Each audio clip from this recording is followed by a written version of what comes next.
آکے ملتے نہیں ہیں، لوگ اس میں حصہ نہیں لیتے، کیونکہ ہر ایک کو شک ہوتا ہے کہ پتہ نہیں میں کہیں ایسا تو نہیں کہ یہ پیسہ میں کھا رہی ہوں۔ کسی نے کہا کہ انسان زندگی کی تلاش میں مارا مارا پھرتا ہے، مگر اسے پتہ نہیں چلتا کہ زندگی تو اس کے اندر ہے۔ زندگی کے وسیع سمندر میں انسان کا وجود چھوٹے چھوٹے جزیروں کی طرح ہوتا ہے۔ اس کے ساحلوں پر کتنے ہی جہاز آئیں اور چلے جائیں، یہ تنہا ہی رہتا ہے۔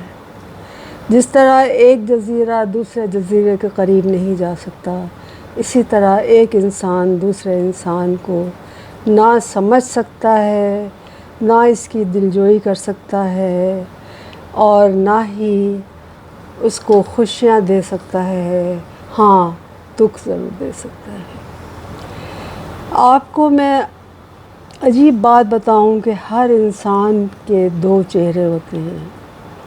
ایک وہ چہرہ ہوتا ہے جو ہمارے اور آپ کے سامنے ہوتا ہے، اور ایک وہ چہرہ ہوتا ہے جو خاص موقعوں پر ظاہر ہوتا ہے، اور وہ اصل چہرہ ہوتا ہے جس میں انسان ایسے انسانوں کو جن کو ہم نے بڑے بڑے پیڈسٹل پر بٹھایا ہوتا ہے، وہ دھڑام سے گر پڑتے ہیں۔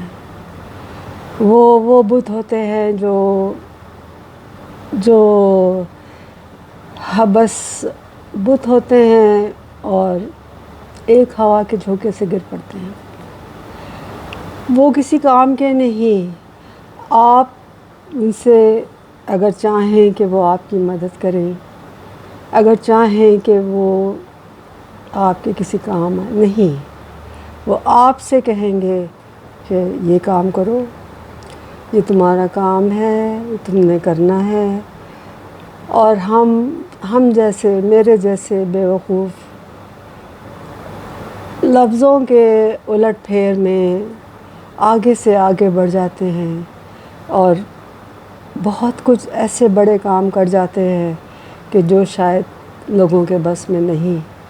مگر کیا کسی نے کبھی اس کا کریڈٹ دیا؟ نہیں، کبھی نہیں۔ لوگ ٹیکن فار گرانٹیڈ لیتے ہیں کہ یہ تو خیر چلو، یہ تو اس نے کر ہی دیا، اس نے تو کرنا ہی تھا۔ اور پھر ایک اور بڑا مزے کا جملہ سننے کو ملتا ہے کہ اچھا اگر یہ نہ کرتی تو کوئی اور کر لیتا۔ وہ جملہ میرے دل میں جیسے اتر گیا ہے کہ اگر میں نہ کرتی تو کوئی اور کر لیتا۔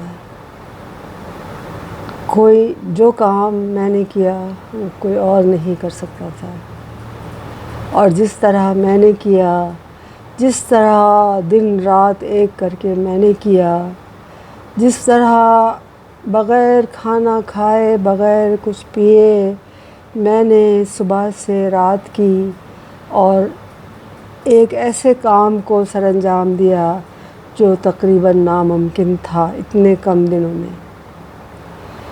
اور اس کا صلہ کیا ملا؟ صلہ یہ ملا کہ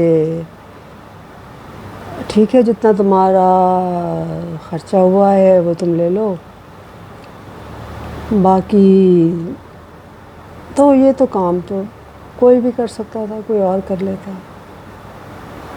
کیا آپ کو پتہ ہے دل پہ کتنی چوٹ لگی ہوگی کسی ایسے انسان کے منہ سے یہ سن کر کہ جس کو میں نے ایک بڑے پیڈسٹل پہ رکھا ہوا تھا۔ وہ انسان جو مجھ سے مطالبہ کر رہا تھا ان کچھ پیسوں کا جو اس نے مجھے